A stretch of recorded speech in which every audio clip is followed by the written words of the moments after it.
Hello friends, good morning. Welcome to my YouTube channel. चलते आज आम शुणा एक सुंदर कहानी, कार्तिक मासर पौराणिक कहानी। कार्तिक मासर पौराणिक कहानी शास्त्र रे कार्तिक मास को विशेष गुरुत्व दि जाइछि। एही मासरे जी भगवान विष्णु एवं माता लक्ष्मी को पूजा करती तांकर समस्त इच्छा पूर्ण हुए। कार्तिक मासरे कार्तिक महात्म्य व्रत पाठ करने उचित। तेबे चलतु श्री कार्तिक महात्म्य व्रत कथार प्रथम अध्याय शुणा। थरे सत्यभामा खुशी होई भगवान श्रीकृष्ण को कहले, हे प्रभु, मु धन्य हो गली। मोर जन्म सफल होइथिला। मो परी त्रिलोक्य सुंदरीर पिता मध्य धन्य हो गले, जी तुमर 16,000 स्त्री मानक मध्य तुमर अति प्रिय पत्नी हो पारिछि। मु आपणक सहित सही कल्पवृक्ष आदि पुरुष नारद को विधिपूर्वक दान कली, किंतु सही कल्पवृक्ष मोर घर अगणार रहीअछि। एही मो कथा मर्त्य जगतर कौनसी महिला को जना नहीं। हे त्रिलोकनाथ, मु आपणक किछि पचारिबाकु चाहे। दयाकरी मते कार्तिकंक महानतार कहानी विस्तृत भाव में कहतु। जहाँ शुणा परे मो पाई हित हेबो एवं जहाँ पालन करने द्वारा आपण कल्प पर्यंत मो ठारू अलगा हेबे नहीं। सत्यभामा एपरी शब्द शुणी श्रीकृष्ण हसी हसी सत्यभामा हाथ धरी तांक सेवक मानक ठारू सेठारे अपेक्षा करने को कहले। सी निज पत्नी को विलासपूर्ण भाव में कल्पवृक्ष तल को नहीं गले एवं हसी हसी कहले, हे प्रिया, 16,000 राणी मानक मध्य तुमे मो जीवन परी मो पाए प्रिय। तुम पाए मो इंद्र एवं देवता मानक विरुद्ध विरोध करी। हे प्रिय, तुमे मते जहा जहा पचारिल ताहा शुण। दिने तुमर इच्छा पूर्ण करने मु गरुड़ उपरे बसी इंद्रलोक जाई कल्पवृक्ष मागिली। जेतेबेले इंद्र मना करदेले, इंद्र एवं गरुड़ मध्य तीव्र संघर्ष होइथिला।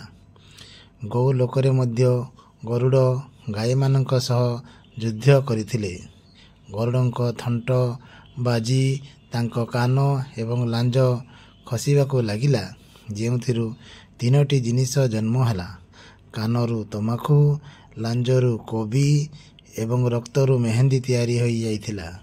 जी एही 3टी जिनिस व्यवहार करे से एवं परित्राण पाए नहीं। तापरे गाई माने मध्य क्रोधित होई गरुड़ उपरे आक्रमण कले। सेतिपई तांकर 3टी डेणा भांगी पड़िला। प्रथम पक्षीटी नीलकंठ, द्वितीयटी एक मयूर एवं तृतीयरू चक्र उत्पन्न हेले। हे प्रिया, सेतिपई केवल एही 3 को देखिले जड़े शुभ फलाफल पाई थे। यह शुणी सत्यभामा कहले, हे प्रभु, मोर पूर्व जन्म विषय रे दयाकरी मते कहंतु।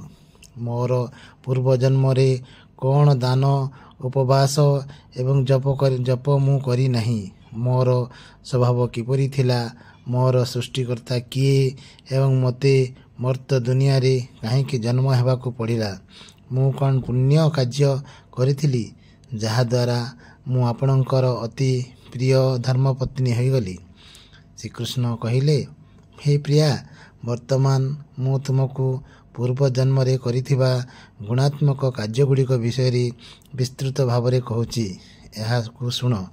अतीत सत्य जुगर शेष अग्नि गोत्र वेद एवं वेदांतर विशेषज्ञ देवशर्मा नामक जड़े ब्राह्मण रहुथिले। सी प्रतिदिन अतिथि मानकर सेवा करुथिले, यज्ञ करिथिले एवं सूर्य भगवान को पूजा करुथिले। से सूर्य परी उज्जवल थिले। वृद्धावस्था से गुणवती नामक एक झियो आशीर्वाद प्राप्त होइथिला। सेही पुत्रहीन ब्राह्मण तांको झियो को चंद्र नामक निज शिष्य को विवाह कराइथिले। से चंद्र को तांको पुओ परी भाबुथिले एवं चंद्र तांको पितांको परी तांको सम्मान करुथिले। दिने दुहे कुश एवं समिधा संग्रह करने को जंगल को गले। से हिमालयर पाददेश यात्रा करुवा समय ଦେଖିଲେ ଏକ ରାକ୍ଷସ ତାଙ୍କ ଆଡ଼କୁ ଆସୁଛି। ସେହି ରାକ୍ଷସକୁ ଦେଖି ଭୟ ହେତୁ ସେମାନଙ୍କର ଅଙ୍ଗ ଦୁର୍ବଳ ହୋଇଗଲା ଏବଂ ସେମାନେ ସେଠାରୁ ପଳାଇବାକୁ ମଧ୍ୟ ଅସମର୍ଥ ହେଲେ। ସେତେବେଳେ ସେହି ରାକ୍ଷସ ଉଭୟଙ୍କୁ ହତ୍ୟା କଲା। ସେ ଦୁହେଁ ଧାର୍ମିକ ବ୍ୟକ୍ତି ହୋଇଥିବାରୁ ମୋର ପାର୍ଷଦମାନେ ତାଙ୍କୁ ମୁଁ ବୈକୁଣ୍ଠକୁ ଧାମକୁ ଆଣିଥିଲି। ସେମାନେ ଉଭୟ ନିଷ୍ଠାର ସହିତ ସୂର୍ଯ୍ୟ ଭଗବାନଙ୍କୁ ପୂଜା କରିଥିବାରୁ ମୁଁ ଉଭୟଙ୍କ ଉପରେ ବହୁତ ଖୁସି ଥିଲି। ଭଗବାନ ଗଣେଶ, ଭଗବାନ ଶିବ, କାର୍ତ୍ତିକ ଭଗବାନ ସୂର୍ଯ୍ୟ ଏବଂ ଦେବୀଙ୍କୁ ପୂଜା କରୁଥିବା ବ୍ୟକ୍ତି ସ୍ୱର୍ଗରେ ପହଞ୍ଚନ୍ତି।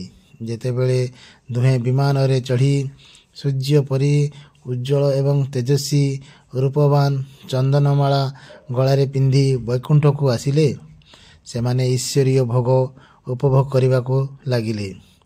ତେଣୁ ଏହି କାର୍ତ୍ତିକ ମାସର କାହାଣୀ କାର୍ତ୍ତିକ ଠାକୁର ସମସ୍ତଙ୍କର ମନସ୍କାମନା ପୂର୍ଣ୍ଣ କରନ୍ତୁ।